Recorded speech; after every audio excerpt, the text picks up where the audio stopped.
Hello and welcome to the demonstration video on the 68 plate 2018/2019 Benimar TeTessoro 463. So we'll work our way around the outside showing you the cab, and then we'll move on to the inside controls. So first things first, if we open this door here, we have the cab blinds. So they're operated by pinching these two together and drawing this blind across. So you draw that blind across and then it's magnetically attached there, so that's your night blind for the cab. Exactly the same on the windscreen. So you pinch those two together and then draw this across, and you can see how that fits like that. And then there's a magnetic strip here, and then that joins to the magnetic strip on the corresponding side. Just while this door's open here, we have the fuel. It'll need diesel fuel into here, and then AdBlue additive into here. You've also got on this pillar here, you've got some tyre pressures, but it's better to refer to the actual tyre itself, because some of these have got specialist tyres on them. This particular customer has asked that we down plate this motorhome from 4 ton to 3.5, and we have the chassis plate for that, which needs to be put over the top of one of these plates here. To open the cab or the bonnet on this particular model, you need the key. So put the key into this lock here, which is on the front of the grille. Open left and then right as you pull up on the bonnet, and that'll allow you to open the bonnet. Okay, so with the bonnet up, we've got controls here. We've got washer fluid, power steering, brake fluid, oil, power steering fluid, and the dipstick is just down there. If you ever need to jump start it, then the positive goes onto this side, so you put your positive clamp onto there, and then the negative is that metal tab there, so that's your earth.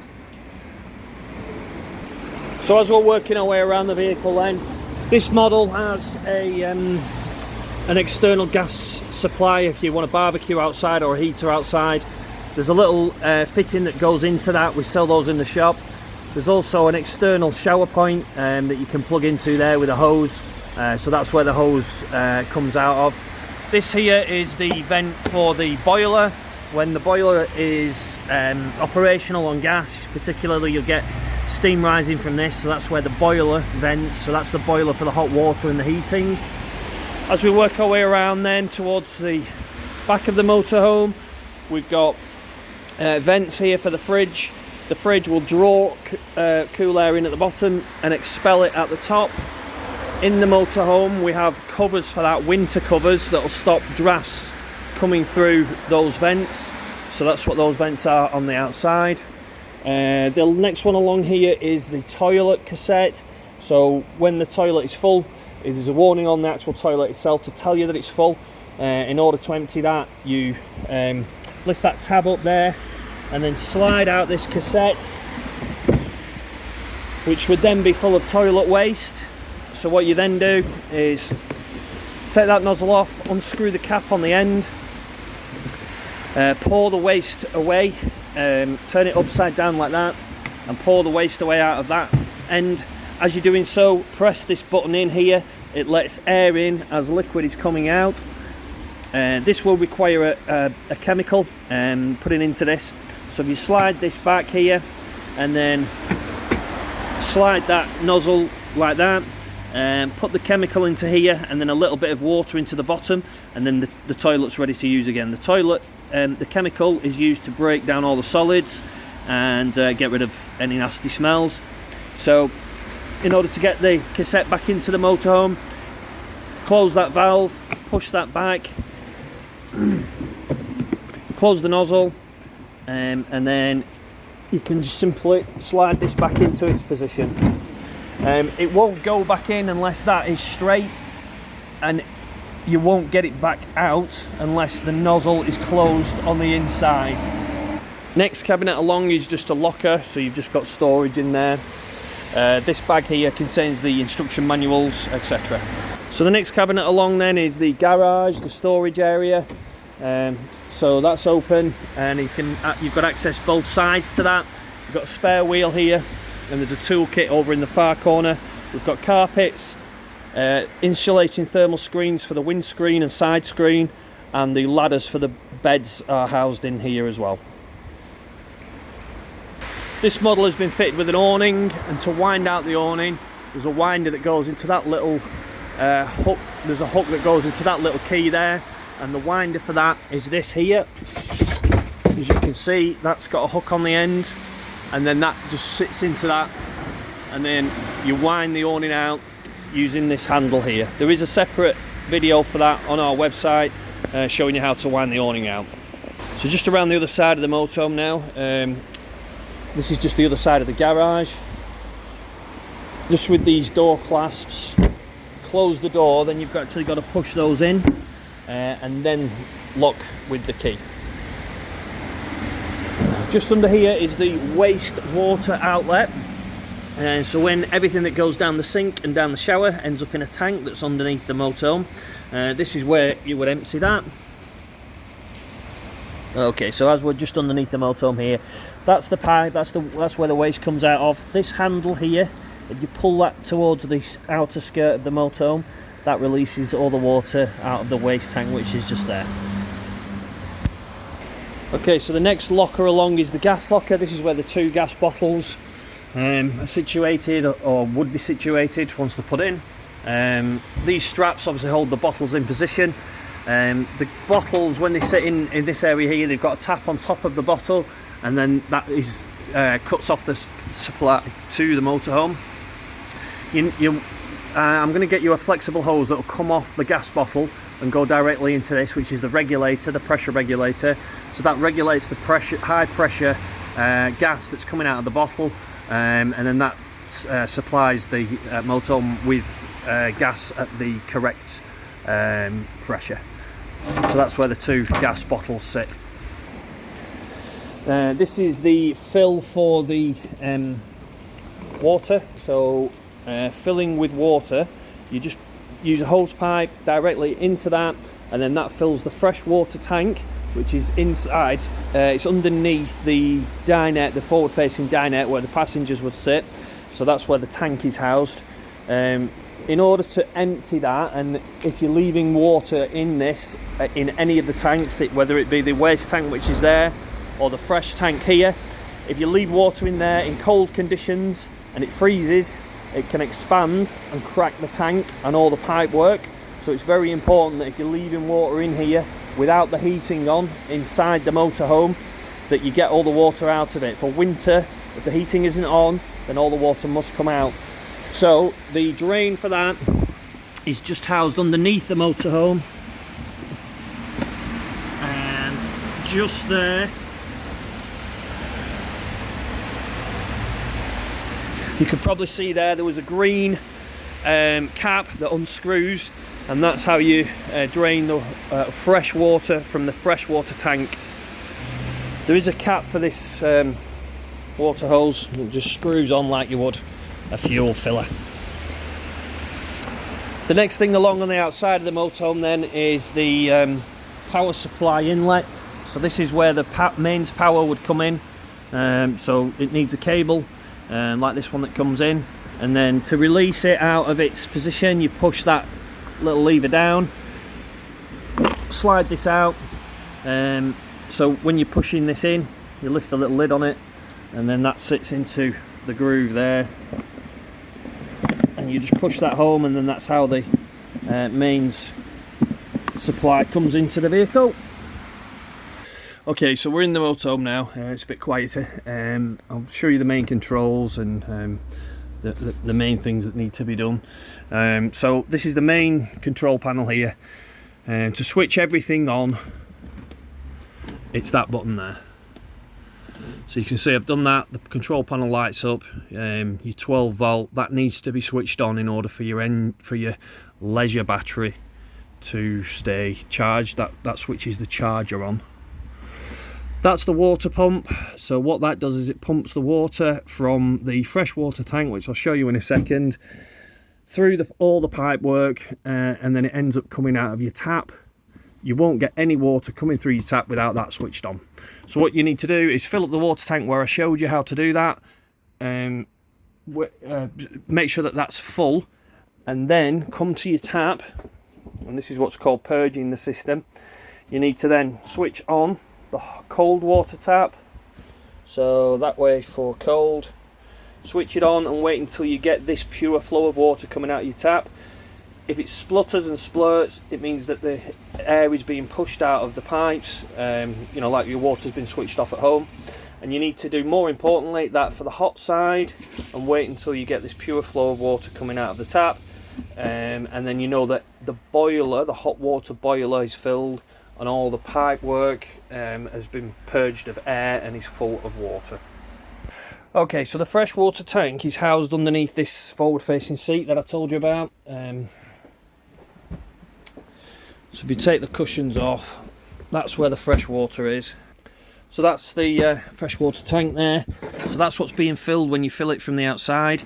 The pump is there. That's the pump that's going to be switched on when you switch it on the control panel.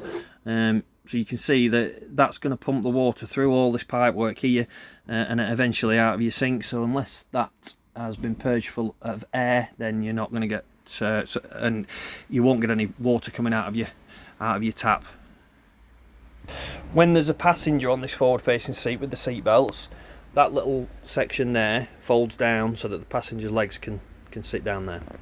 Okay, so back to the control panel. So that's your water pump, that's your outside light.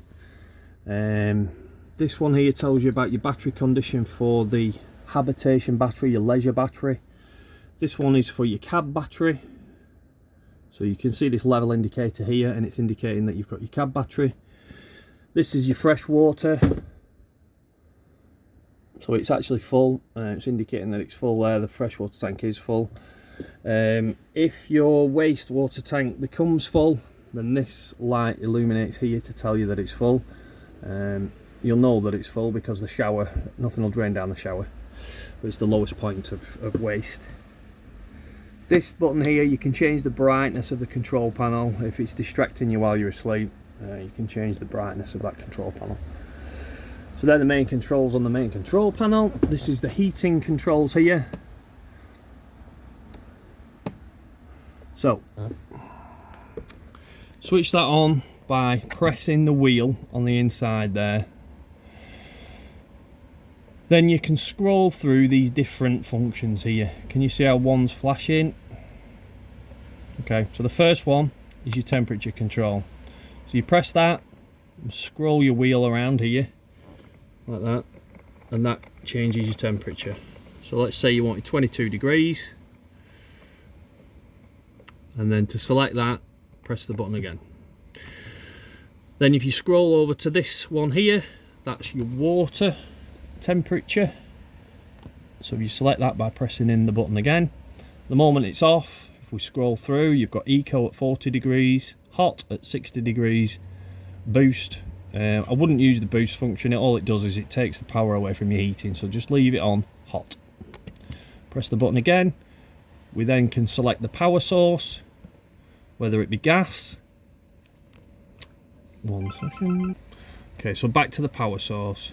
You can select gas, a mix of gas and electric on 1 kilowatt, a mix of gas and electric on 2 kilowatts, electric only on 1 kilowatt, electric only on 2 kilowatts. So if you're plugged into mains, leave it on electric 2, and then you know that you're only using the electric. If you've not plugged into any electric, then obviously you've just got to use your gas. That won't work at the moment because we haven't got any gas bottles connected. If you want to come out of any of these menus, just press this back button here, that one. You can control the fan speed yourself. You don't need to. The thermostat will control the fan. If it needs to blow more rigorously, then it's indicated that the fan's running here by this little symbol, but you can actually select the fan speed yourself. This is warning us here that we haven't got any we haven't got any gas coming into the motorhome, so it's gone to fail. If that happens, you need to just press in the button, keep it pressed in, and it'll go off. Okay. You just then need to switch it back on. Once the off display disappears, switch it back on by pressing the middle button again, and then you're back to your main menu. You can select it to come on at a certain time via this menu just here, that one that's flashing. You can set your clock just there, and then you've got a settings menu which you shouldn't really need to go into, but there is an instruction manual for this in the book pack which I showed you. So moving along then from the control panel, we've got the fridge. This is used by, you just press this button on here and that switches it on. So this is what's called a three-way fridge. It'll work on gas, mains or 12 volt when the engine is running. To select the power source, you press this button here, and you can see that you can scroll through the various power sources. Mains electric, 12 volt from the engine alternator when the engine is running, or gas. You can also select A, which is automatic. It will automatically select the most relevant power source. So if we've selected A, we're plugged into mains electric, so it's selected electric. You can change the temperature that you want the fridge to operate at. If it's a really hot day, then you want the fridge to work harder, then put it in the highest setting. If it's a colder day like today, then it probably doesn't need to work as hard, so just put it on the third setting. And equally, if it's really cold, then just leave it on the lowest setting, because otherwise it'll freeze up. Moving on from that, we've got the washroom, which can be separated by this door here. The toilet, if the toilet cassette is full, this green will turn to red, so that's how you know that the toilet cassette's full. So to use the toilet, obviously lift the lid, open up the valve. So that valve is the one that I was showing you on the toilet cassette.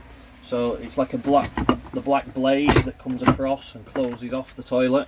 So if you're going to use it, open up that, use the toilet, and then press the flush button, which is just here. See that working, and then close the blade. Obviously that stops smells coming back up through it, and then stops any waste that's in the toilet sloshing around as you're driving. So on this model, we've got the electric bed that drops down from the roof. The controls for that are just here. So it only comes down to that level, that's the lowest level, and then the ladders that were in the garage attached to this here, and that's how you gain access to this bed.